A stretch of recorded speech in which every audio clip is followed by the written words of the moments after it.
સૂત્રાપાડાના YouTuber royal રાજા ઉપર 10થી વધારે લોકોનો જીવલેણ હુમલો। સૂત્રાપાડાના ઘંટિયા ફાટક પાસે યુટ્યુબરોની થઈ હતી બબાલ। યુટ્યુબર દિનેશ સોલંકી ઉર્ફે રોયલ રાજા ઉપર ત્રણેક ગાડીમાં આવેલ 10થી વધારે લોકોએ કર્યો જીવલેણ હુમલો। રોયલ રાજાને તાત્કાલિક 108 મારફતે વેરાવળ સરકારી હોસ્પિટલમાં સારવાર અર્થે ખસેડાયો છે।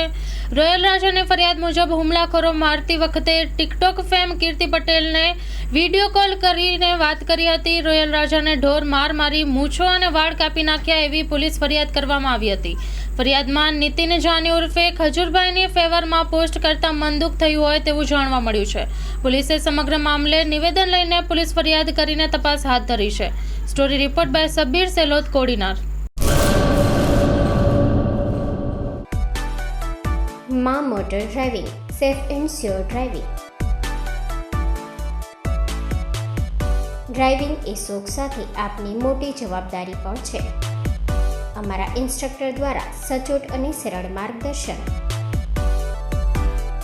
આપની રોજની તાલીમની માહિતી મેળવીને શું અધુરાશ છે એના ઉપર પૂરું ફોકસ કરાય છે।